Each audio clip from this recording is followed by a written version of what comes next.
A demon does not arrive with spectacle.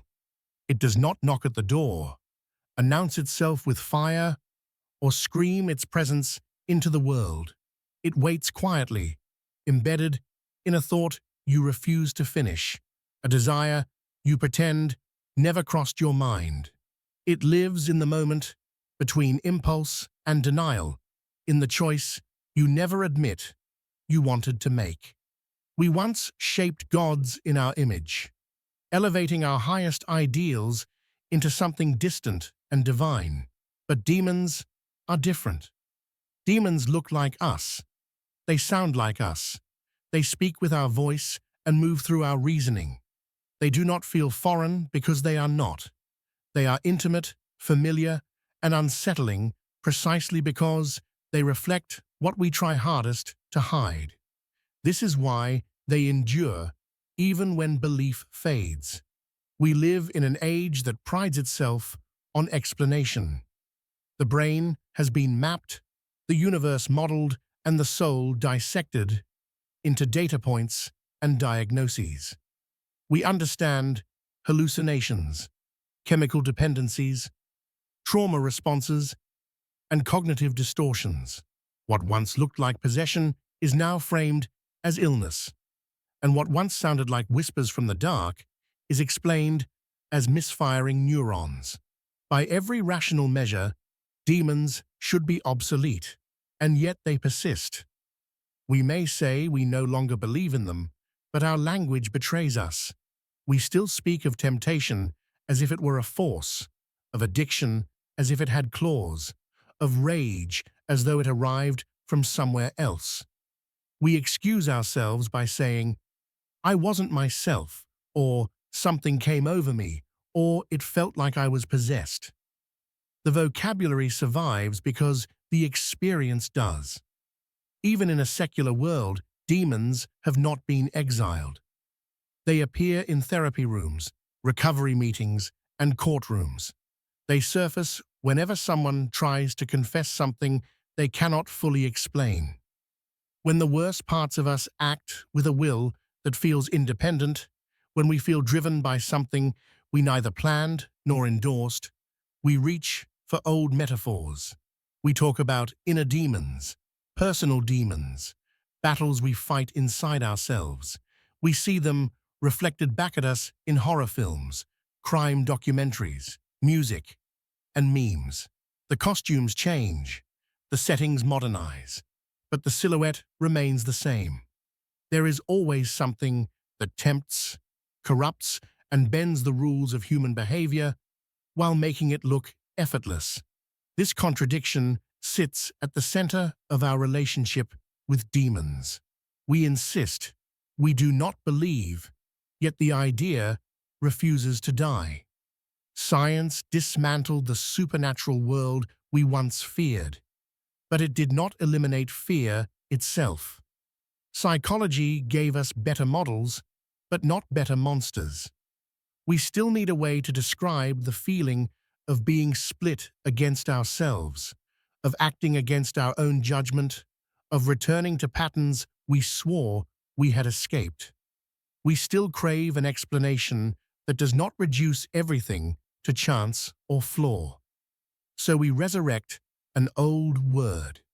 We call it a demon, not because we are ignorant, but because we are uncomfortable with the alternative, that the source of destruction might be internal, intimate, and voluntary. The impulse to externalize evil is ancient. Even those who tried to dismantle superstition could not fully escape it. Rational thinkers imagined deceivers and adversaries not because they believed in monsters, but because the shape was useful. It gave form to doubt, to error, to the sense that reality itself could betray us. Fear survived belief, and wherever fear survives, demons follow. Perhaps the real question is not whether demons exist, but why we continue to resurrect them long after we claim to have abandoned hell. We no longer believe in eternal fire, but we still believe in falling. We still believe in losing control, in crossing lines we swore we would never approach, and in being pulled toward outcomes we know will harm us. The word demon feels fixed, like a label that can be applied cleanly to whatever haunts us, but it has never been stable. Its meaning shifts with every culture that tries to define it. In some traditions, demons were not evil at all, but intermediaries, invisible forces that moved between gods and humans, shaping fate and intuition. They whispered warnings, guided choices, and acted as conscience rather than corruption. In others, they became traitors, enemies of truth, embodiments of lies that threatened cosmic order. Over time, these interpretations hardened. Servants became rebels. Whispers became screams. Demons transformed from ambiguous forces into active architects of ruin, feeding on weakness and exploiting desire. Yet even within these traditions, the boundaries never fully settled. Some demons served divine functions, acting as testers, accusers, or prosecutors rather than outright enemies. Others were described as free beings, capable of belief and doubt, good and evil alike. Freedom itself became the danger. A being that could choose was unpredictable, and unpredictability invited fear. Philosophy absorbed the concept as well.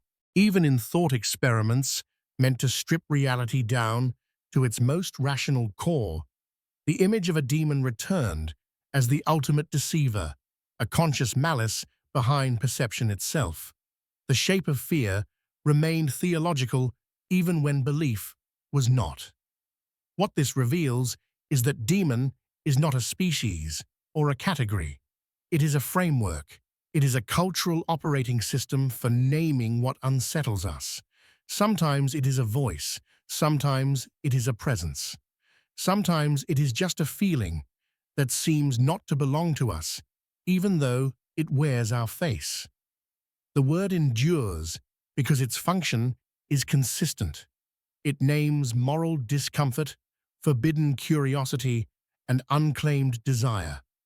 Demons appear at boundaries between heaven and earth, reason and madness, restraint and impulse.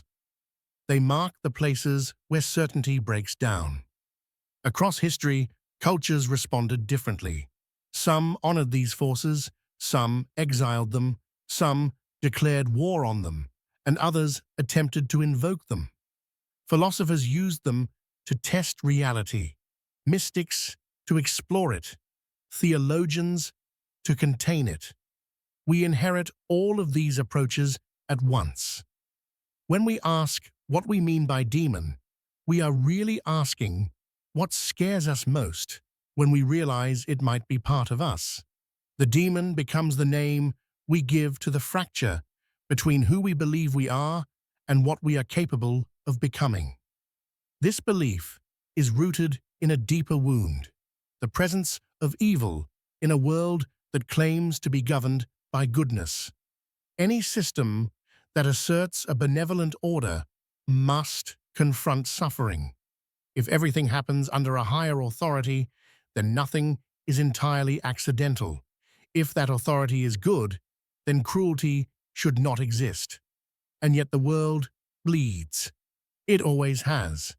To resolve this contradiction, a third category emerges, neither divine nor human, but something other. The demon becomes a necessary adversary, a buffer between goodness and atrocity, a way to explain how harm can exist without implicating either God or ourselves directly. Attempts to resolve this tension never fully succeeded. Some thinkers argued that evil was not a thing at all, merely an absence, a lack of goodness rather than a presence of malice. But even then, the narrative could not let go of agency. Evil was still personified, still given voices and intentions. People fear will, not voids. They fear something that chooses, A shadow that acts feels more dangerous than a shadow that simply exists. So demons retained intention even when stripped of substance. The logic faltered, but the story endured. This is where the paradox deepens. If demons act with will, then they are enemies. But if they exist by design, then they are instruments. If they rebel, control is compromised. If they serve, responsibility shifts upward. There is no clean resolution, only an unresolved tension that gnaws at the edges of belief. Demons become both rebels and employees, adversaries and necessities. They tempt, so resistance has meaning. They accuse, so repentance feels earned. They punish, so justice feels real. Without them, the moral drama collapses into abstraction, and so the demon remains, not because belief survived reason, but because function survived belief. The demon names what we cannot comfortably own. It explains why we fall, without forcing us to admit we jumped. It allows us to fear ourselves at a distance. To confront the demon, then, is not to banish an external threat, but to accept the cost of recognizing agency where we would rather see compulsion. It is easier to believe something whispered to us than to admit we were listening all along. The belief in demons does not emerge from superstition alone. It emerges from a philosophical crisis that has never been fully resolved. How evil can exist in a world that claims to be ordered, meaningful, and in some traditions, governed by a benevolent and omnipotent force. This is not a marginal problem. It is the central wound of theology. If creation is intentional, then suffering must be accounted for. If God is all-powerful, then nothing occurs without permission. And if God is good, then cruelty should be impossible. Yet history is saturated with pain. Violence, betrayal, disaster, and cruelty are not anomalies. They are patterns. To reconcile this contradiction, belief systems repeatedly reach for an intermediary, something that is not divine, not fully human, but responsible. This is where the demon becomes indispensable. In Christian theology, this tension crystallizes into what is known as the problem of theodicy, the attempt to justify divine goodness in the face of a suffering world. One of the most influential responses came from Augustine of Hippo, who argued that evil is not a substance or a force in its own right, but a privation of good. Evil, in this view, is like darkness, not a thing that exists independently, but the absence of light. God did not create evil. Evil emerges when created beings turn away from the source of goodness. On paper, this solution preserves divine purity. In practice, it fails to satisfy human fear. An absence does not tempt. A lack does not plot. People fear intention, not voids. And so, even as Augustine stripped evil of substance, he reintroduced it as agency. Demons remained, fallen angels, whispering temptation into human hearts, shaping outcomes through will rather than emptiness. This contradiction haunted Christian thought. Evil was described as metaphysical absence, yet treated narratively as an active presence. The logic unraveled, but the story survived because people needed enemies, not abstractions.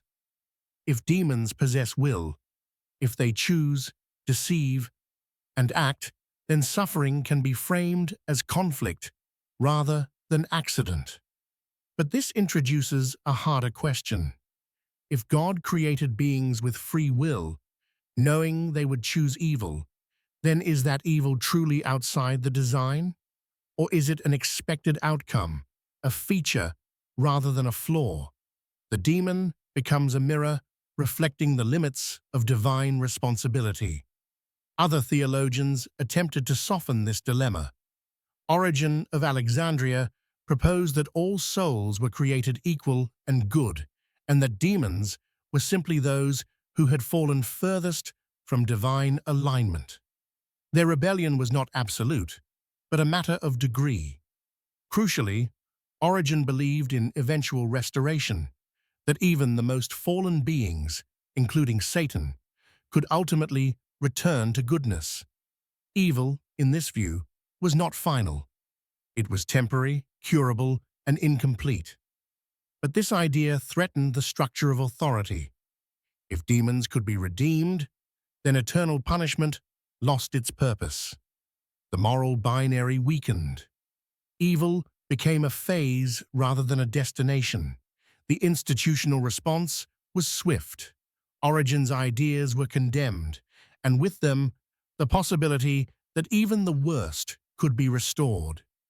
Evil had to be permanent, to remain useful. Later thinkers reinforced this rigidity.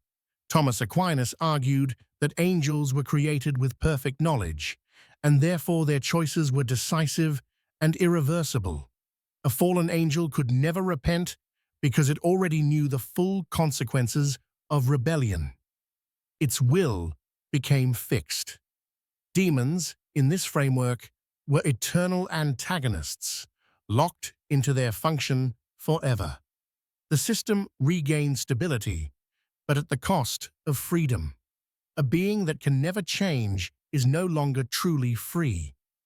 The demon became a necessary fixture, but also a philosophical casualty, a creature defined entirely by its role. This tension reappears in Islamic theology in a different form. Iblis, the being who refuses to bow to Adam, is often portrayed as a rebel driven by pride. Made of fire, he views himself as superior to Adam, who is formed from clay. His reasoning is coherent. Fire is more refined than earth. His refusal is logical, not chaotic. Yet obedience is demanded, not debate. When he refuses, he is cast out. What follows is more unsettling. The Quran presents Iblis as a tempter only after being granted that role. He corrupts with permission.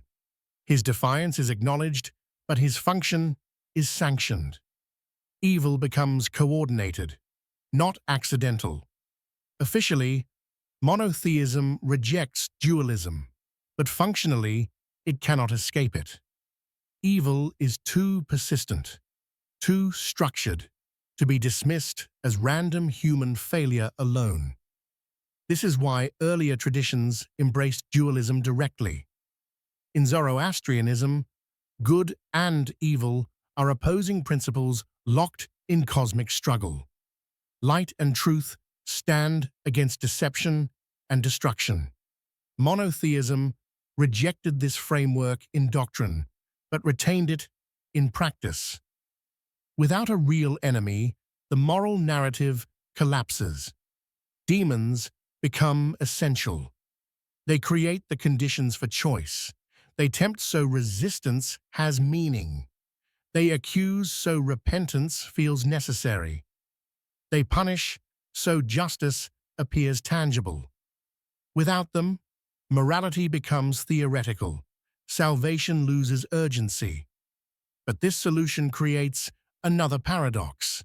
If demons are necessary, then evil is part of the design. Theodicy becomes theater. Demons are no longer rebels acting against divine will, but performers fulfilling it. They are actors bound to roles that require cruelty. This raises an impossible question. Are demons agents or instruments? If they are agents, then control is fractured. If they are instruments, then responsibility ascends. There is no resolution that preserves innocence. The demon exists to carry the weight of a contradiction that cannot be eliminated. As theology struggles with this tension, the figure of the demon begins to shift. It is no longer merely a destroyer or corrupter. It becomes a symbol of disobedience, of moral friction. In many traditions, demonic rebellion is not primarily violent, but intellectual. Lucifer, before becoming the devil, is the light-bringer. His crime is not cruelty, but aspiration. He seeks to ascend, to know as God knows, to refuse a fixed place in the hierarchy. His pride is metaphysical, not petty. Iblis occupies a similar position. His defiance is rooted in reasoning. He rejects hierarchy because he believes it is flawed. His punishment is eternal exclusion, but his logic remains intact. Even more unsettling, his role as tempter is permitted. He is free, but only within a script written for him. Other figures complicate the picture further. In Jewish mysticism, the angel of death operates within divine order, testing, accusing, and enforcing boundaries. He is feared, but not rebellious. Necessary, but condemned. These figures blur the moral binary until it begins to dissolve. At the core of all these stories is the same danger: free will. In systems that elevate obedience as the highest virtue, the capacity to choose becomes threatening. Demons are those who choose fully, consciously, and without regret. Their sin is clarity. They see the rules and refuse them. Humans are praised for choice, but demons are punished for the same act. This inconsistency exposes something uncomfortable. Demonic rebellion mirrors human ambition, reasoning, and judgment. In condemning demons, we condemn exaggerated reflections of ourselves. Literature seized on this ambiguity. Rebellious demons are portrayed as tragic intellects, choosing sovereignty over comfort, exile over submission. Their defiance is framed as integrity rather than corruption. They accept suffering as the price of autonomy. In these portrayals, rebellion is not evil in itself.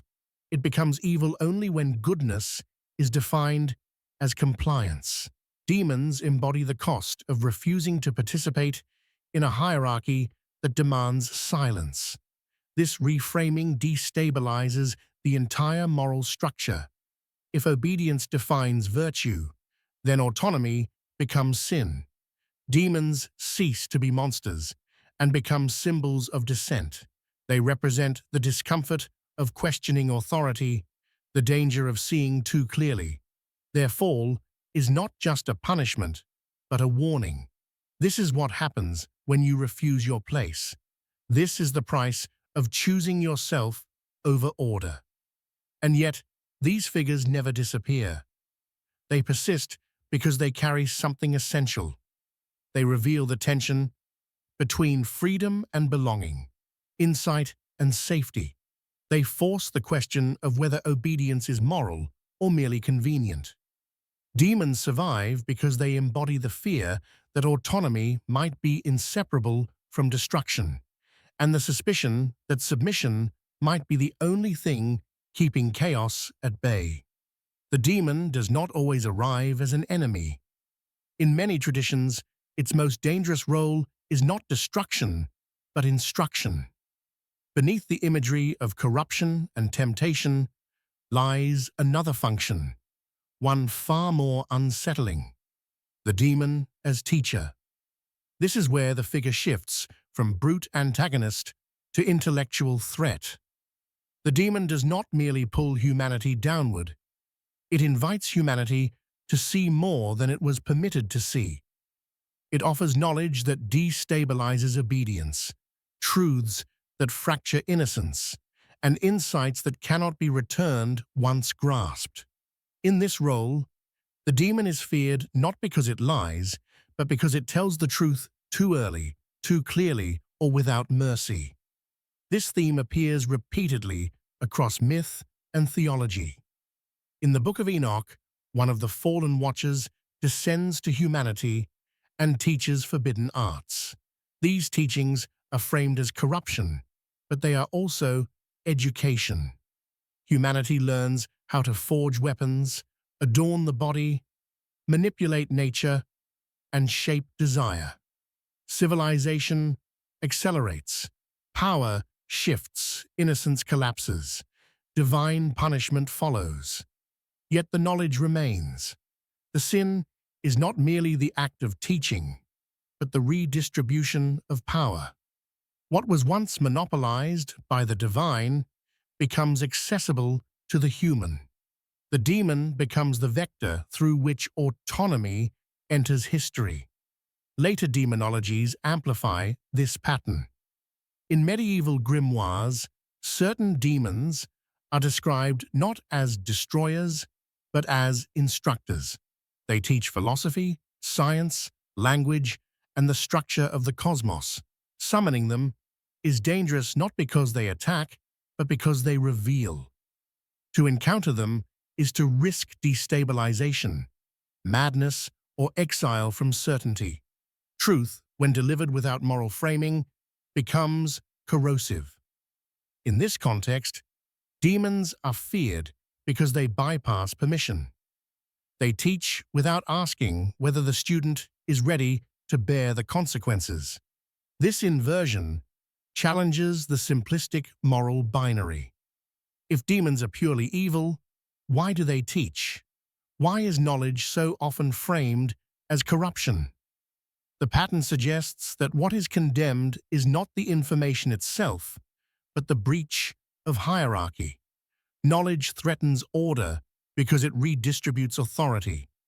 The demon becomes the symbol of unsanctioned understanding, the one who hands the tool directly to the human rather than mediating it through law, ritual, or obedience. In doing so, it exposes a quiet truth. Control depends on ignorance.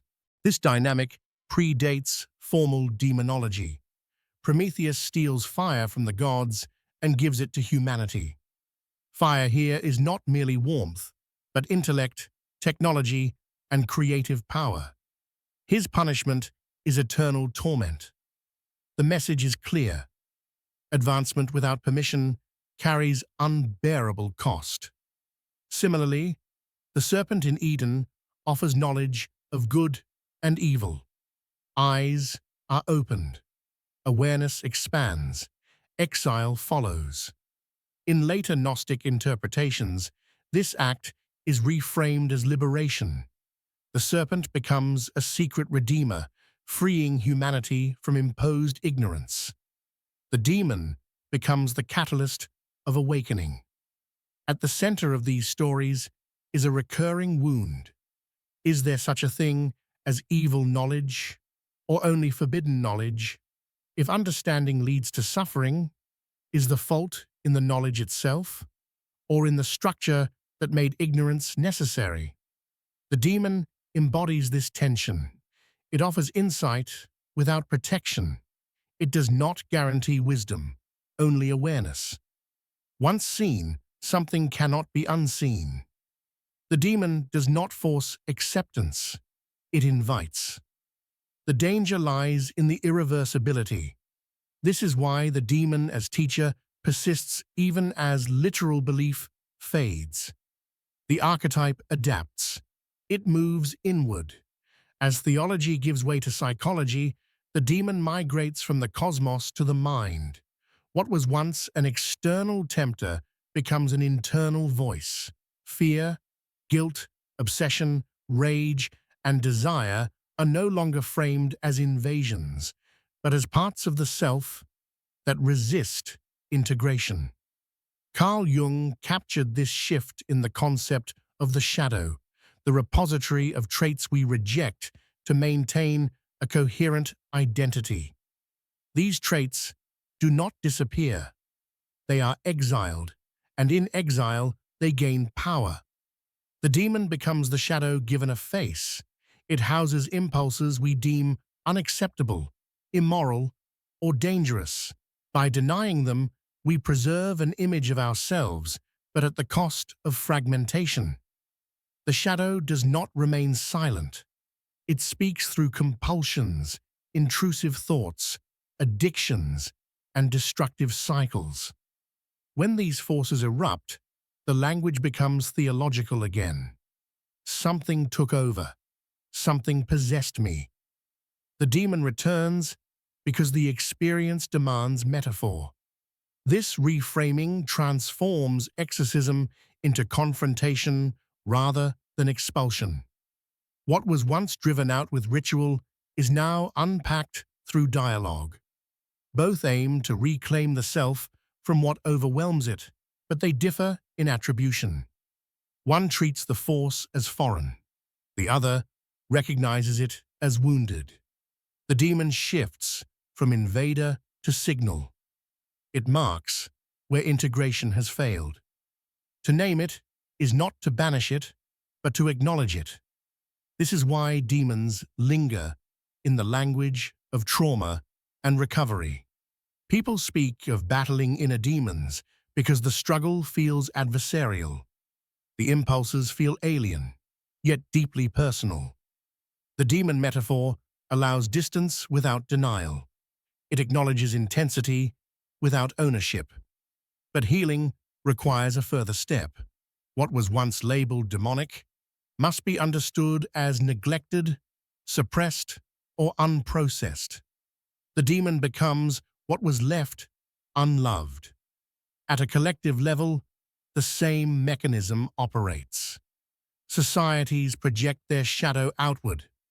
When fear rises, demons are externalized and assigned to groups, behaviors, or ideas that threaten the dominant order. Witch trials, moral panics, and cultural crusades follow the same script. The demon becomes a tool of enforcement. It marks deviation as corruption and independence as danger. Authority is preserved by naming dissent as evil.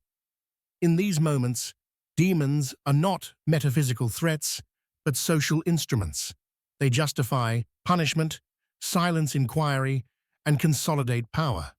The accused are not simply wrong, but contaminated. Once labeled, redemption becomes impossible. Confession or destruction are the only outcomes. The demon here protects the narrative. It reassures the majority that order is sacred and that fear has a righteous target. Yet even stripped of belief, the demon survives. It cannot be eliminated because it names something essential. It is the placeholder for chaos that feels too coordinated to be random and too intimate to be accidental. It absorbs responsibility we cannot bear. It allows us to fear ourselves at arm's length. The demon persists because it is useful, not because it is real. To confront the demon in this form is not to wage war, but to accept responsibility. It requires acknowledging that the voice offering destruction often speaks in our own tone, that the teacher offering forbidden insight is not always external, that the line between corruption and awakening is drawn by consequence, not intention. The demon remains because it marks the edge of autonomy, the place where choice becomes unbearable and knowledge carries a cost we would rather not pay. When demons move from theology into society, their role shifts again. They stop being explanations for cosmic evil and become instruments of control. In every age, demons have been shaped to match the fears of those in power. Their forms molded to justify punishment, exclusion, and violence. They appear most vividly not when belief is strongest, but when authority feels threatened. The demon becomes the mask placed over dissent, difference, and disobedience. It gives fear a face and offers moral permission to destroy it. The witch trials of early modern Europe were not fueled by evidence of supernatural danger, but by anxiety. Communities under stress needed a cause for famine, disease, and social fracture. Women with knowledge outside sanctioned structures, healers without approval, neighbors who did not conform, all became note-bearers of invisible corruption. Once accused of communion with demons, guilt was assumed. Confession was extracted through pain, and innocence became irrelevant. The demon here was not a being, but a justification. It allowed violence to masquerade as purification. Blasphemy and independence became indistinguishable. This pattern did not disappear with the decline of religious authority. It adapted. In the late 20th century, the satanic panic swept through modern societies that prided themselves on rationalism. Accusations of hidden cults, ritual abuse, and demonic influence proliferated without evidence. Daycare workers, musicians, and outsiders were targeted. Courts, media, and religious institutions amplified the fear. Families were destroyed. Innocent people were imprisoned. The demon returned, not because belief revived, but because panic required a symbol. The same mechanism repeated. Name the threat, externalize it, and claim righteousness through opposition. Philosophers and sociologists recognized this pattern. Every society constructs its monsters to police the boundaries of what is acceptable. Madness, crime, sin, and deviance are defined, labeled, and regulated. The demon is the most efficient label of all. It removes complexity. It absolves systems of responsibility. If evil is external, then institutions are innocent. If corruption comes from outside, then power structures need not examine themselves. The cost of this belief is always paid by the marginal, the strange, and the non-compliant. Collective psychology mirrors individual psychology. Just as people project their shadow outward to avoid confronting internal contradictions, societies project fear onto chosen targets. In times of upheaval, it is easier to say there is evil among us than to confront inequality, trauma, or systemic failure. The demon simplifies blame. It transforms structural problems into moral threats. And once named, the response becomes inevitable. Confess or be erased. This is why the demon as a social construct is so persistent. It protects the dominant narrative. It reassures the fearful that someone is guarding the gates. It convinces the majority that they are righteous by definition. The demon is always located somewhere convenient. In music, art, sexuality, ideology, or the neighbor who refuses to conform. Power presents itself as protection, and violence as necessity. Yet even after theology weakened and psychology reframed human behavior, demons did not vanish. Enlightenment thinkers attempted to banish them entirely.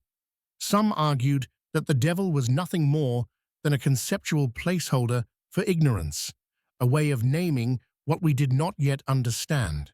Others rejected moral absolutes altogether, framing evil as weakness or resentment rather than an independent force.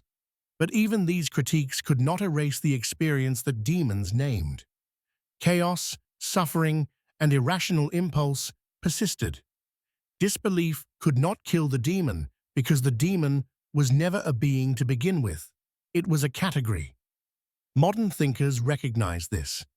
The demon persists because it functions as an archetype, a recurring pattern embedded in the psyche. It is the necessary antagonist in every story, the shadow that must be confronted for transformation to occur. Even in secular narratives, the demon survives in new clothing.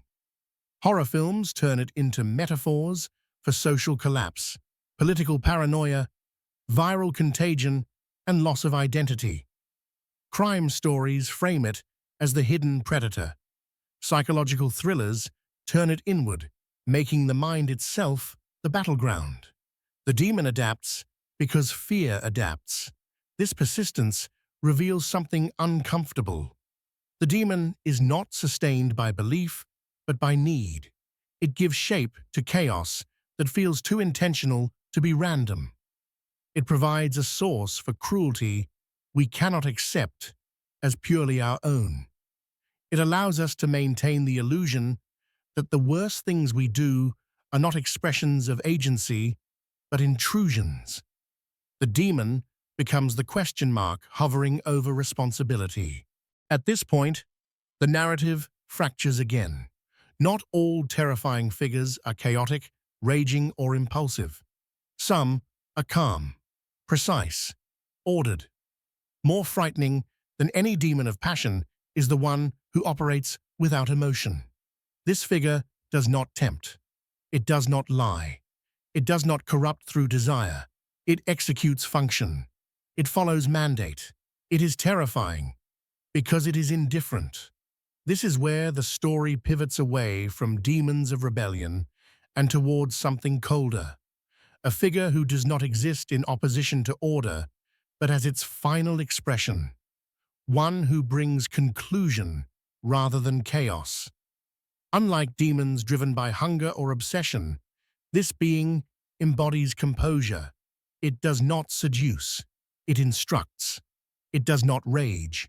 It waits. This figure is not defined by desire, but by responsibility. It is the steward of endings, the keeper of thresholds, the one who maintains the boundary between what persists and what must stop. Its power is not excess, but restraint. It does not act early or late. It acts on time. And that precision is what makes it unbearable. Ancient texts hint at this terror obliquely. Before it becomes a character, it exists as a condition, a word used to describe what lies beyond death, beyond memory, beyond return. Not torment, not chaos, but erasure. A place where form dissolves completely.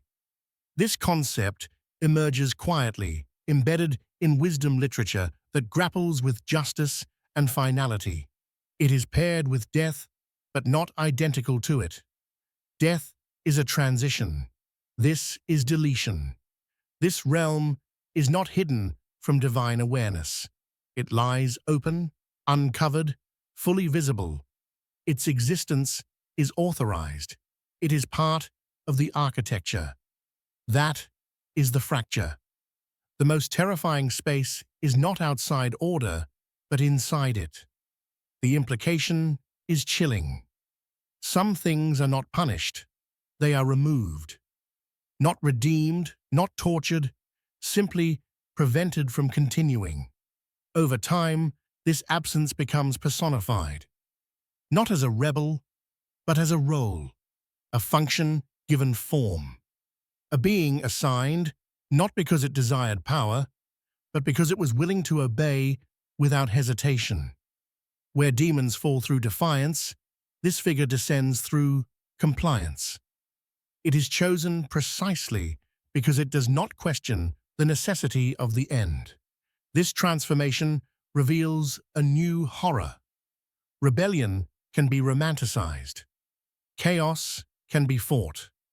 But obedience that destroys cannot be negotiated with.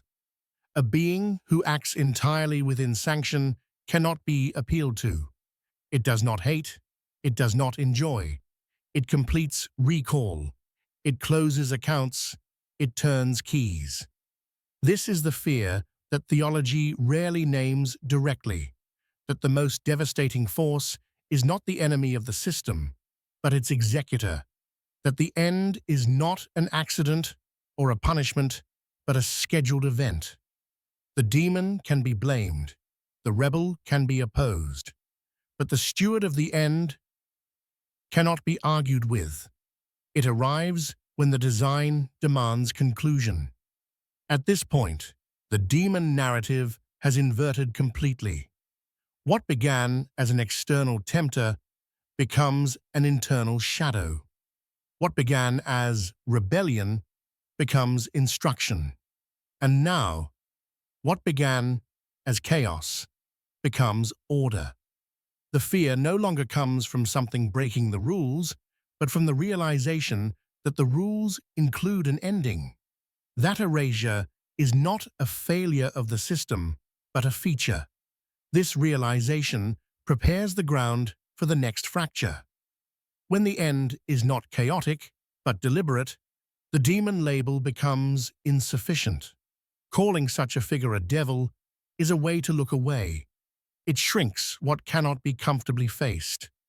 Because the truth it gestures toward is unbearable, that some endings are not injustices. They are maintenance. The demon survives because it gives us something to fight. But what happens when the terror is not an adversary, but a function? What happens when the most frightening presence is the one that was always meant to be there, waiting patiently for the moment the design calls time? Before this force is imagined as a ruler, an angel, or a monster, it exists as a word used sparingly, deliberately, and without ornament. In the Hebrew tradition, that word signifies perishing, vanishing, being erased beyond recovery. It does not describe torment or rebellion, but disappearance. This is not death as transformation, not punishment as spectacle, but the end of continuity itself, a state where form, memory, and return are no longer possible. It appears alongside death, yet remains distinct from it.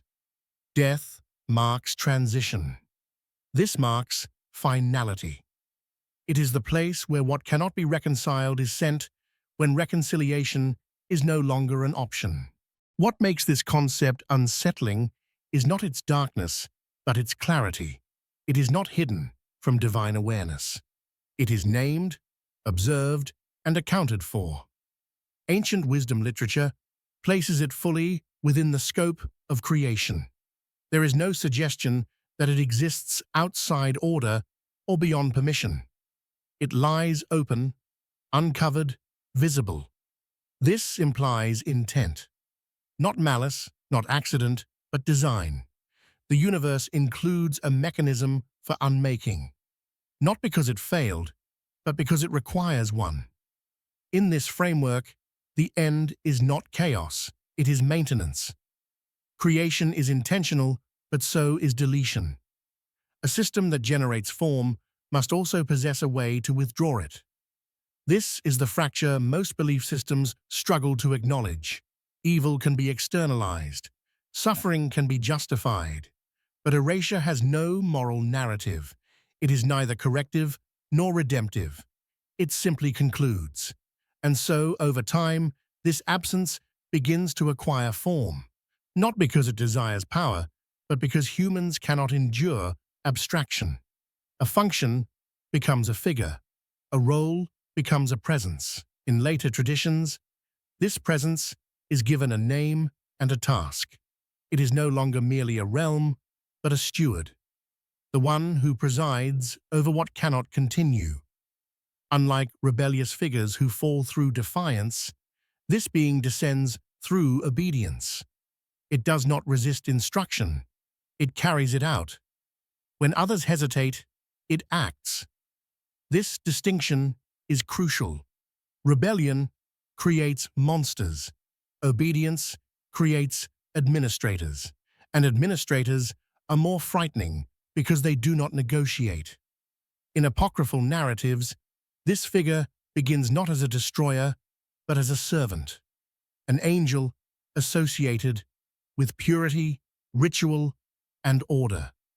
When the moment of creation arrives, the divine command is given. Gather the substance from which humanity will be formed. The earth resists. It warns of betrayal, violence, and suffering. Other messengers hesitate. Some weep. Some refuse. One complies. He descends into matter, into potential failure, and brings back the dust. In doing so, he participates in creation, fully aware of its cost. This act marks a threshold. By facilitating creation, he also facilitates death. The same hand that begins must also end. And so the role shifts. The servant of incense becomes the steward of the grave, not as punishment, but as balance. Someone must gather what was once given. Someone must ensure that what cannot endure does not linger indefinitely. The reassignment is permanent. The function is fixed. He is given authority not through conquest, but through trust. This is not the fall of a rebel, but the elevation of a function. The terror does not come from ambition, but from reliability. Unlike demons who scheme or deceive, this figure does not improvise. He operates within mandate. He is given a key and told when to turn it. He does not question the necessity of the end. He ensures it happens cleanly, precisely, and on time. In later texts, this role becomes more explicit. The abyss is described not as chaos, but as architecture, a sealed domain with gates, locks, and boundaries. It is a holding chamber, not a battlefield.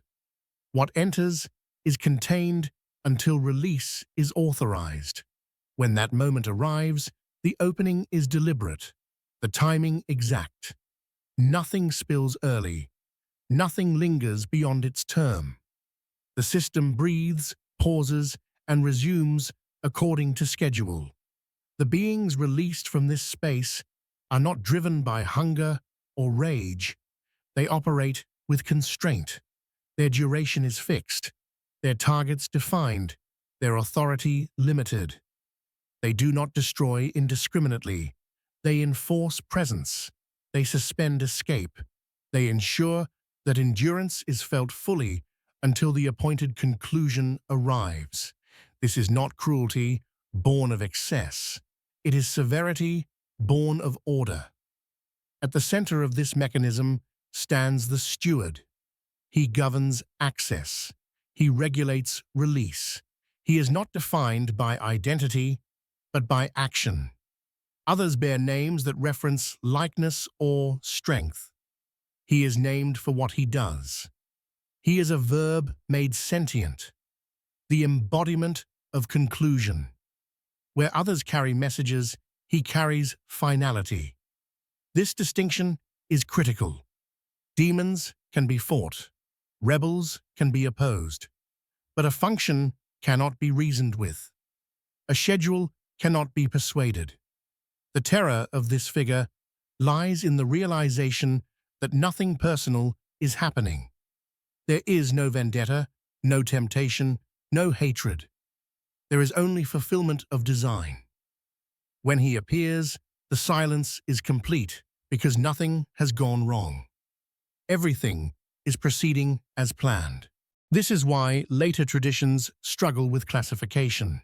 Faced with a figure too devastating to ignore and too ordered to call chaotic, commentators choose demotion. They call him a devil, a demon, a king of ruin. These labels soften the blow. They suggest rebellion, malice, something external to the system. But the deeper record resists this comfort. He stands by appointment. His arrival is scheduled. His presence confirms that the architecture accounted for this moment long before it occurred. Calling such a figure evil is a defense mechanism. It allows fear to remain external. It preserves the illusion that the system itself is innocent. But the implication remains. The end was never an accident. The abyss was never a mistake. And the steward was never an intruder. He exists because something had to ensure that continuation was not infinite. This realization reframes terror entirely. The most frightening force is not the one that breaks the rules, but the one that enforces them without mercy or exception. The demon tempts and lies. The rebel argues and resists, but the steward of the end does neither. He waits, and when the moment arrives, he turns the key. When this figure steps fully into the narrative history. The language becomes unmistakably administrative. He is no longer hinted at through metaphor or absence, but described as an authority, not an outlaw, not a corrupter, but a governor. He presides over a domain that exists for one purpose alone: containment. The abyss is not a wasteland of chaos, but a sealed system designed to hold what cannot yet be concluded. It has gates, locks, and thresholds.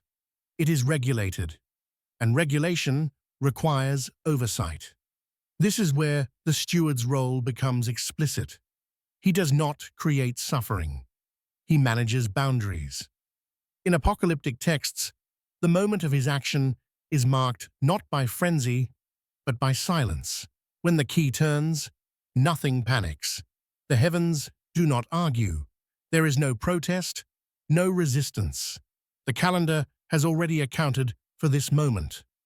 What is released emerges under strict constraint. The duration is fixed. The scope is limited. The authority is borrowed. Everything moves according to mandate. The horror lies not in excess, but in precision. Nothing happens that was not already permitted. The beings that emerge from the abyss are described with imagery drawn from nature, but their behavior defies it. They do not consume crops. They do not hunt indiscriminately. Their function is psychological rather than physical. They enforce awareness. They prolong presence. They deny escape. Those affected seek death and cannot find it, not because death has failed, but because it has been delayed. The boundary is held. The threshold is guarded. The steward ensures that no one crosses before the appointed hour. This inversion is crucial. The end is not removed. It is postponed. The suffering comes not from annihilation, but from endurance. The system demands that existence be felt fully, without the relief of finality. This is not punishment in the theatrical sense. It is exposure. The individual is held in a state of heightened awareness, unable to retreat into unconsciousness or oblivion.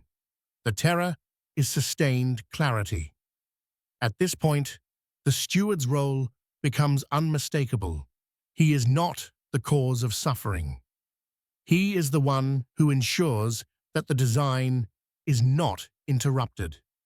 He stands in the doorway between persistence and conclusion, regulating access with absolute fidelity. His authority does not derive from rebellion or ambition. It derives from trust. He was chosen because he would not deviate, because he would not soften the boundary or hasten the end out of compassion. This is why later traditions struggle to categorize him. He does not fit comfortably among demons who act through deception and desire. He does not resemble angels who deliver messages and intervene. He is something colder, a mechanism with awareness, a role that exists solely to be fulfilled. Where others are defined by relationship, he is defined by function. Over time, commentators attempt to reduce this discomfort by reframing him as a villain. They assign him sins, ranks, and infernal hierarchies. They place him among devils and kings of ruin. These narratives offer relief. They suggest rebellion, corruption, something that can be opposed. But the underlying descriptions resist this reduction. He does not rule through chaos. He governs through timing. His focus is not the soul, but the schedule. In medieval interpretations, he is absorbed into the architecture of hell. Lists are created, titles assigned, jurisdictions mapped, but even there, his nature remains distinct. He is indifferent to temptation. He does not bargain. He does not hunger for worship. He arrives when the conditions are met and departs when the mandate is complete. His presence is not sustained by desire, but by necessity. This distinction reveals a deeper fear. Hell, for all its horror, still operates within familiar moral logic. It punishes wrongdoing. It rewards righteousness by contrast. The steward of the abyss operates outside that framework. He does not judge. He does not condemn. He executes closure. What he oversees is not moral failure, but expiration. He is invoked not when laws are broken, but when systems have run their course. This is why his appearance carries a crushing silence. There is nothing to argue against, no appeal to make. The process has already been approved. The most unsettling implication is that this role existed before it was needed. The system anticipated collapse. It built a solution in advance. The steward was always part of the design, waiting patiently for the moment his function would be required. At this point, calling him a demon becomes an act of avoidance. It suggests chaos where there is order. It implies rebellion where there is obedience. It allows fear to be directed outward rather than inward, because the alternative is unbearable. The alternative is accepting that the universe includes a mechanism not for punishment, but for erasure, that some things are not redeemed, not corrected, not transformed. They are simply ended. This realization shifts the meaning of terror. Fear no longer comes from the idea of being attacked by something malicious. It comes from the recognition that existence is conditional, that continuation is granted, not guaranteed, that at some point the account closes. The steward does not pursue. He does not stalk. He waits, and waiting implies certainty. In later mystical traditions, this figure is positioned at the edge of understanding. He stands at the veil between what can be carried forward and what must be released. When structures decay beyond repair, he clears them away, not as punishment, but as mercy. Endless decay is not allowed. Suffering is not permitted to become eternal. The end, in this view, is not cruelty, but restraint. This reframing introduces a paradox. The figure most associated with destruction becomes the one who prevents endless suffering. He is the one who ensures that collapse concludes rather than perpetuates itself indefinitely. Fire becomes cleansing rather than punitive. Erasure becomes release. The fear shifts again, now rooted in the recognition that what we cling to may not be allowed to persist simply because we desire it to. Across these traditions, a single pattern emerges. The steward of the abyss is not an anomaly. He is a boundary condition. He activates when continuation becomes violation. He enforces rest when persistence becomes decay. He is the quiet acknowledgement that not everything can or should be saved. This is why he remains so difficult to face. He does not flatter. He does not threaten. He does not seduce. He confirms an ending that was always scheduled, and in doing so, he exposes the deepest human fear. Not that we will suffer, but that our suffering will not be meaningful enough to justify continuation. That at some point, the system will decide that enough has been endured, and it will close the door without ceremony. The demon can be fought. The rebel can be opposed. But the steward of the end cannot be resisted because he is not an enemy. He is the function that remains when everything else has been spent. He turns the key, not in anger, but in completion. There is a point at which the narrative of demons fractures completely. Up to now, demons could be explained as rebels, shadows, projections, or even necessary antagonists within a moral system. But here, something else emerges, a force that does not tempt, deceive, or corrupt, but simply waits for collapse to finish unfolding. This figure is not interested in desire, belief, or sin. It is concerned only with conclusion. And that difference changes everything. Fear no longer comes from moral failure, but from inevitability. This is why later traditions struggle so intensely with this presence. Faced with something too organized to be evil and too devastating to be ignored, interpreters attempt to reduce it. They rename it, demote it, and force it into categories that feel familiar. They call it a devil, a demon, a prince of ruin. These labels provide psychological distance. They suggest rebellion and chaos, something that can be fought or blamed. But the deeper record resists this simplification. The figure stands within the system, not outside it. He occupies a seat that was always reserved. In apocalyptic visions, his arrival does not signal disorder, but confirmation. The silence that accompanies him is not shock, but recognition. The universe does not recoil, because nothing unexpected has occurred. This is the moment that was written into the structure from the beginning. The fear lies in realizing that the system never promised infinite continuation. It promised coherence, and coherence requires endings. This realization forces a difficult reorientation. Most terror narratives revolve around invasion. Something enters that should not be there. But here, the terror comes from the opposite realization. This presence belongs. It was designed to exist. The chair was always waiting. The role was never vacant. Calling it demonic is a way of pretending it does not belong to us, that it is not part of the same order that gives life meaning in the first place. In mystical interpretations, this figure stands at the boundary of what can be carried forward.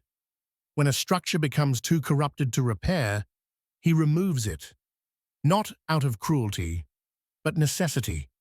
Endless decay serves no one. Systems that refuse to end become prisons. In this sense, the end is not the enemy of meaning, but its safeguard.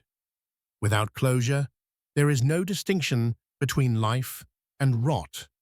The steward enforces that distinction.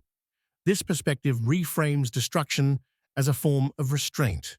It is the refusal to allow suffering to become infinite. Where earlier demonologies imagined torment without end, this figure represents the opposite principle. He ensures that what has gone too far is allowed to stop, that decay does not masquerade as persistence, that the universe does not trap itself in endless malfunction.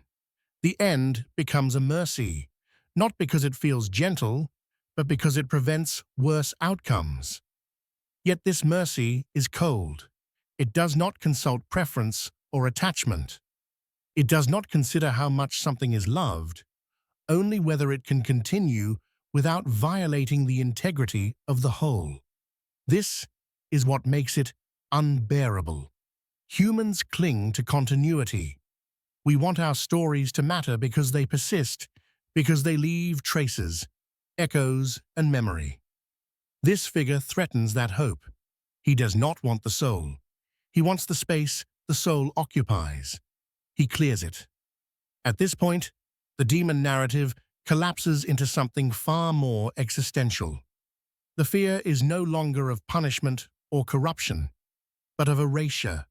Not death as transformation, but death as deletion. The possibility that existence is not archived, not preserved, not remembered. That some things end so completely that nothing remains. No echo, no record, no ghost. This is the terror that earlier demonologies circled but never named directly. This fear surfaces in quiet moments, not dramatic ones. In the middle of the night, when the sense of self feels thin, there is a weight that settles in the chest, the realization that life may be a temporary loan, that nothing guarantees retention, that meaning may not be stored anywhere beyond the moment it is felt. This is not a demon whispering temptation. It is the steward waiting, not threatening, simply present. What makes this presence more frightening than any demon of passion is its indifference. Demons lie.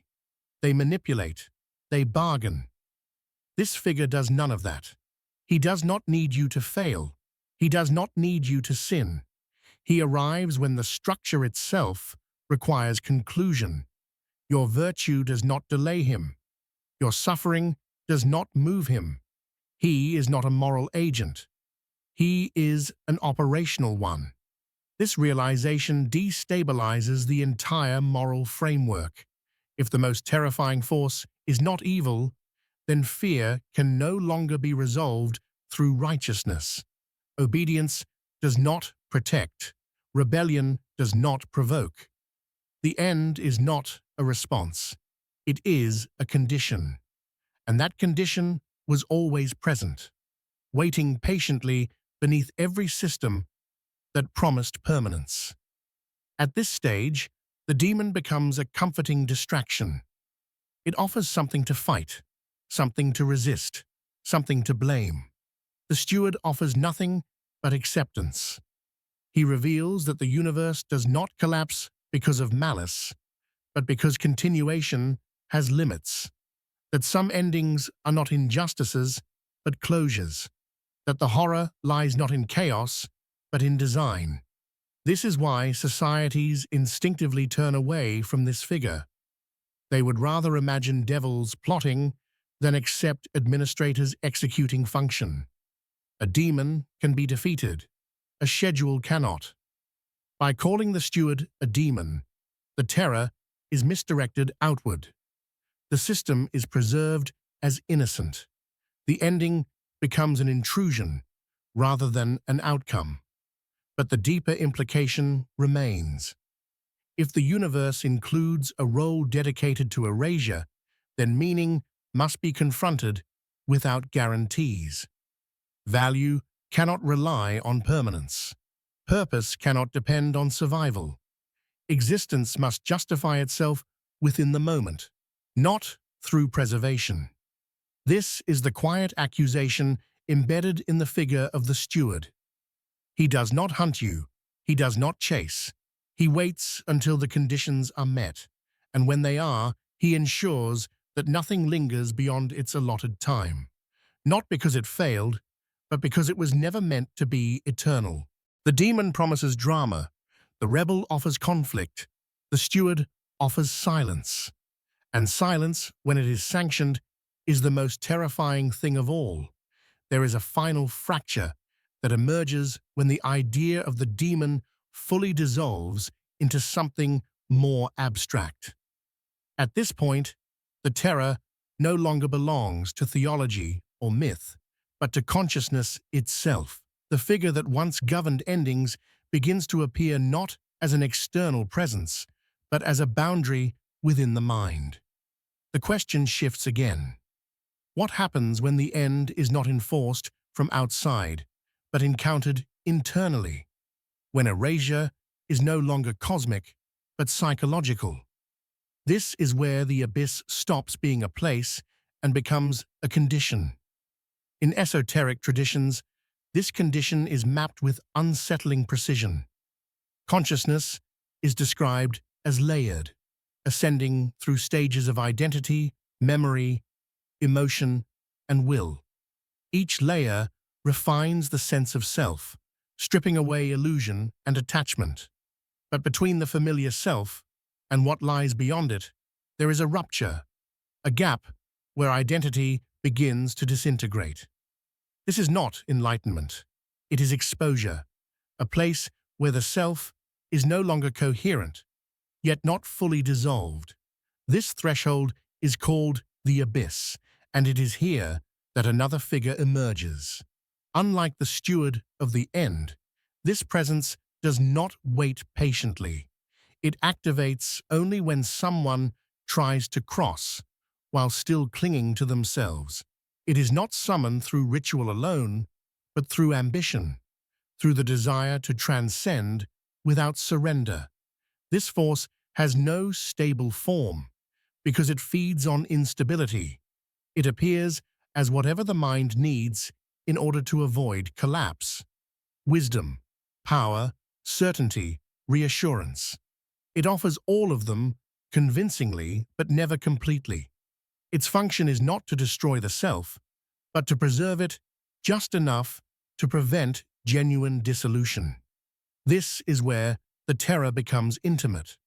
The force encountered at this threshold does not oppose you. It agrees with you. It confirms your insight, flatters your progress, and validates your certainty. It tells you that you have already arrived, that nothing more needs to be relinquished, and in doing so, it traps you. The self remains intact but fragmented. Awareness expands without integration. The result is not awakening, but dispersion. Here, the demon is no longer a tempter in the traditional sense. It does not lure with pleasure or fear. It lures with meaning. It offers coherence where collapse is required. It provides form where formlessness is necessary. The danger lies in familiarity. Its voice sounds like your own thoughts, refined, elevated, justified. There is no clear moment of intrusion because nothing foreign has entered. The ego has simply found a way to survive where it should have ended. This presence cannot be expelled because it is not external. It cannot be argued with because it speaks through conviction. It cannot be silenced because it is fueled by certainty. It magnifies whatever remains unresolved. Pride becomes grandiosity. Fear becomes paranoia. Insight becomes dogma. The mind fractures under the weight of its own reflection. What is encountered is not an enemy, but the uncollapsed self magnified to breaking point. Accounts of this experience describe confusion, inflation, and fragmentation. The sense of identity dissolves unevenly, leaving behind echoes that claim authority without foundation. The individual believes they have crossed a threshold, but remains suspended above it. Progress becomes circular. Revelation repeats without deepening. The abyss becomes a holding pattern. This is why the encounter is feared, not because it annihilates, but because it stalls transformation indefinitely. This pattern appears again and again in narratives of spiritual crisis. The seeker reaches a point of intensity and mistakes proximity for completion. The language becomes absolute. The self claims finality, and from that point onward, movement stops. What follows is not darkness, but endless reflection. The mind feeds on itself. The collapse never completes. The end is deferred. In modern contexts, this condition has escaped its symbolic language and embedded itself in everyday life. The abyss no longer requires ritual. It is accessed through constant stimulation, fragmented attention, and curated identity. The self is reflected endlessly through screens, metrics, and affirmation. Certainty is rewarded. Complexity is flattened. Depth is simulated. The same mechanism unfolds. Dispersion masquerades as clarity. Here, the ancient figure reappears not as a demon to be summoned, but as a pattern to be inhabited. The self becomes the obstacle. The voice insisting, "I am complete," replaces the silence required for genuine dissolution. Identity is preserved at all costs, even as coherence erodes. This is dispersion perfected. The abyss becomes permanent residence rather than a threshold. What makes this condition so difficult to confront is that it feels like success. There is no suffering to protest against, no horror to flee. There is only endless confirmation. The ego is mirrored back endlessly, never challenged deeply enough to break. This is the final trap. Not temptation, not rebellion, not destruction, but stasis. At this point, the demon narrative inverts once more. The most dangerous force is no longer external corruption or divine execution. It is the refusal to let go, the insistence on remaining something when the path demands becoming nothing. The fear is not of death, but of dissolution, not of punishment, but of silence. This is why the abyss remains the most feared boundary, not because it destroys, but because it exposes. It reveals the parts of the self that cannot survive without structure. And if those parts refuse to dissolve, they linger as echoes. The demon at this stage is not a being, but a condition. Dispersion sustained by attachment. To cross fully requires absolute surrender. No narrative, no identity, no claim of progress. Anything carried becomes an anchor. And so, most never cross. They circle the threshold, convinced they have arrived, speaking with certainty about places they have never reached. The abyss does not reject them. It waits, and the force that appears there does not lie. It simply reflects. When nothing remains to be reflected, it vanishes. Until then, it persists as the voice of the self, insisting it is ready when it is not. This is the quiet terror of the final threshold. Not that something will destroy you, but that nothing will, unless you allow yourself to disappear first. By this point, the demon has shed almost every traditional feature. It is no longer a horned adversary, a fallen angel, or a cosmic rebel. It has become a pattern that appears wherever order collapses from within. And in its final form, it takes on the shape of lawlessness itself. Not chaos as frenzy, but chaos as structure without meaning. This is where the oldest accusation resurfaces, one that predates formal demonology and survives precisely because it describes something societies fear more than violence: corruption that organizes. In its earliest usage, this force is not even named as a being. It is a condition attributed to people who have rejected all restraint, covenant, and obligation. They are described as beyond correction, outside restoration. When this label appears, it marks communities on the verge of collapse. Cities are destroyed, institutions fall, trust dissolves. The force is not external invasion, but internal rot. What is feared is not temptation, but influence. One figure leads many astray, one fracture spreads through the whole body. Over time, this accusation condenses. What was once a description becomes a presence. Lawlessness gains a voice. The collapse of moral structure is no longer just an outcome, but something that governs, coordinates, and directs. This transformation occurs in periods of intense social anxiety, when order feels fragile and authority feels insufficient. The fear shifts from individual sin to systemic decay, and so the demon becomes a ruler.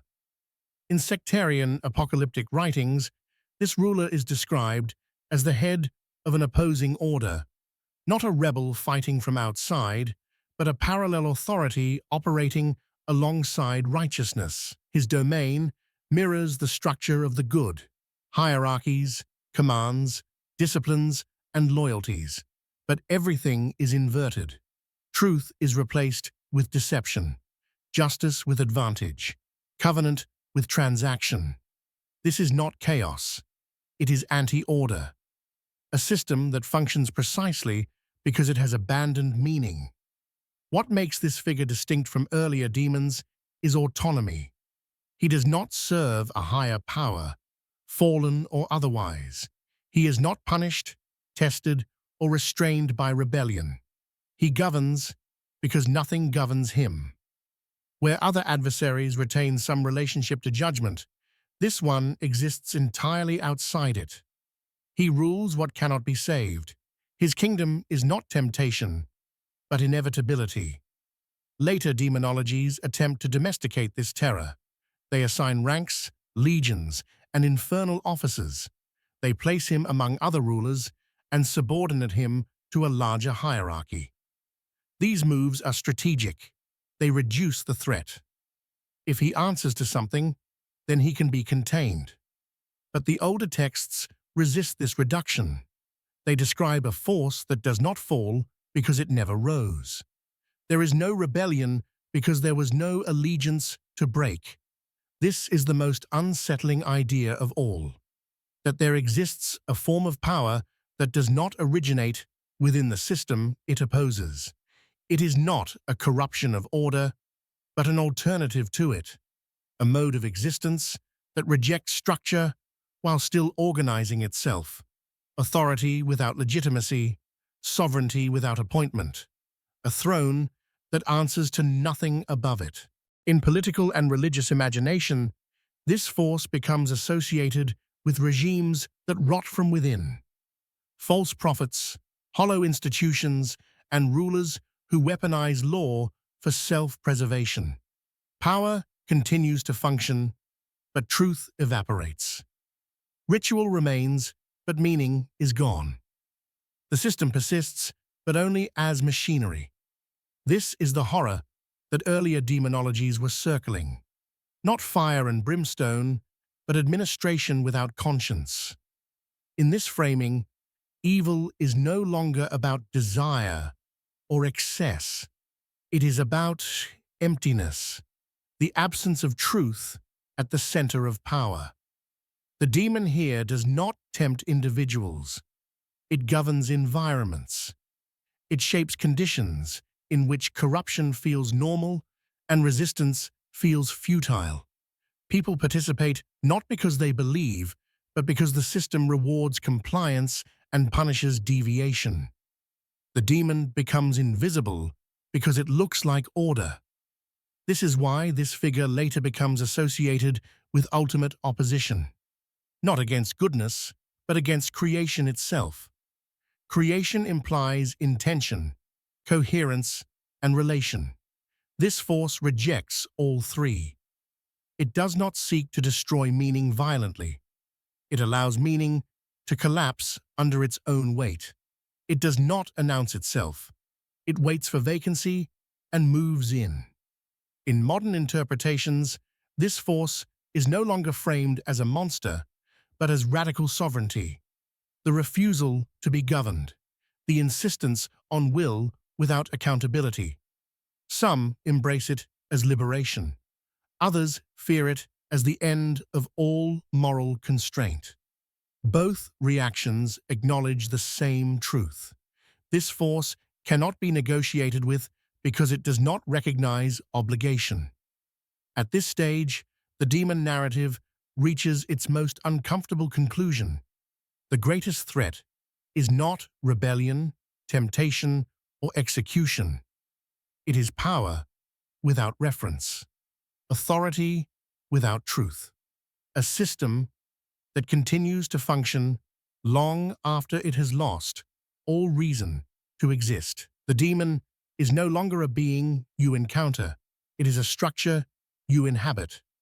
This realization collapses the distinction between inner and outer demons.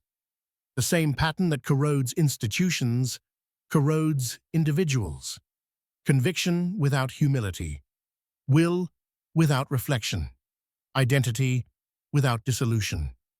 The self becomes its own throne, answering to nothing. What began as autonomy curdles into isolation. What felt like freedom becomes enclosure. The demon persists here because it names this condition with brutal accuracy. Not evil as passion, but evil as vacancy. Not chaos as destruction, but chaos as order. drained of meaning. This is the final accusation hidden in demonology, that the most dangerous force is not the one that breaks the rules, but the one that continues enforcing them after they have become empty. And at this point, the circle closes. The demon that once explained our fear of temptation now explains our fear of systems that will not stop, of identities that cannot dissolve, of power that does not know when to end. The abyss is no longer a place. It is permanence without purpose. And the terror is not that something will rise against us, but that nothing will interrupt the collapse once it begins. At the end of this long descent, what remains is not a monster, but a mirror. The history of demons does not culminate in a final enemy to be defeated, but in a realization that refuses comfort. Demons persist not because ancient people were ignorant, but because the concept performs a task that reason alone cannot. It names what we refuse to claim. It gives shape to the fracture between intention and action, between freedom and responsibility, between order and its collapse. The demon survives because it stands where certainty fails. We began with demons as external threats, forces that invaded the human world and bent it toward destruction. Over time, those figures shifted inward, becoming shadows of the psyche, expressions of repression, desire, and unintegrated fear. Then they shifted again, becoming structures, systems, and authorities that rot from within, while still appearing functional. At every stage, the demon adapts, not to belief, but to need. When we needed an enemy, it became one. When we needed an excuse, it offered itself. When we needed a symbol for collapse we could not stop, it took that shape instead. What unites all these forms is not evil in the theatrical sense, but avoidance. The demon absorbs responsibility so we do not have to. It explains why we fall without forcing us to admit that we chose to step forward. It allows us to speak of corruption without confronting complicity. It externalizes chaos so that order can appear innocent. In this way, the demon is less a cause than a consequence. It emerges wherever accountability becomes unbearable. This is why disbelief never erased demons. Science dismantled superstition, psychology mapped behavior, and sociology exposed projection. Yet the demon remained, not as a being, but as a category, a placeholder for what we cannot accept as random and cannot tolerate as our own. The demon survives reason, because reason does not answer the question of why we act against ourselves with such consistency. It does not satisfy the feeling of being divided, of watching oneself choose harm knowingly. The demon names that division. At its deepest level, demonology is not about evil. It is about freedom, the terror that choice exists without guarantee, that autonomy does not come with safety, that nothing external forces us to become what we become. The demon steps in to soften that truth. It whispers that something else pushed us, that something darker took over, that the line was crossed under influence. And in doing so, it spares us the full weight of agency. But the final figures we encountered no longer offer that comfort. The steward of the end does not tempt or deceive. The force of lawlessness does not seduce. The presence at the abyss does not lie. They remove excuses. They strip away narrative. They reveal that some endings are not punishments, and some collapses are not accidents. They show that systems end when they are no longer sustainable, identities dissolve when they cannot adapt, and selves fracture when they refuse to let go.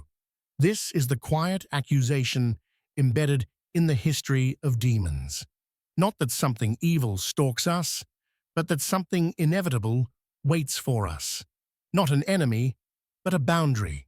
Not a rebellion, but a limit. The demon becomes the name we give to the moment we realize that continuation is conditional, and meaning does not come with guarantees of permanence. When the demon is finally confronted at this level, it does not scream or fight back. It does not demand worship or fear. It simply reflects. It shows us the parts of ourselves that insist on certainty where uncertainty is required. The parts that cling to identity when dissolution is necessary. The parts that demand permanence in a universe built on change. And if we cannot release those parts, the demon does not need to destroy us. We remain trapped by our own refusal. This is why the demon is so often associated with mirrors, doubles, and shadows. It does not bring something new. It reveals what is already there. It speaks in our voice because it is shaped by our needs. When it lies with our logic. When it tempts with our desires. When it governs through our structures. The demon is never foreign. It is intimate. At the very end of demonology, the question is no longer, do demons exist? The question is, what do we do with freedom when there is nothing left to blame? When the demon dissolves, agency remains, choice remains, responsibility remains. That is the final terror and the final clarity. To confront the demon is not to banish it, but to accept the cost of being free. And that cost is high. It means living without the comfort of external enemies, without the illusion that corruption arrives from outside, without the fantasy that someone else carries the weight of our decisions. It means recognizing that the most dangerous force in our lives is not temptation, rebellion, or even destruction, but denial. Denial of choice, denial of limits, denial of the moment when something must end. The demon survives as long as we need it to. When we no longer do, it vanishes quietly, leaving behind no echo, no shadow, no ghost. Only the silence of responsibility and the question we were avoiding all along. What will you choose now, knowing there is nothing else to blame?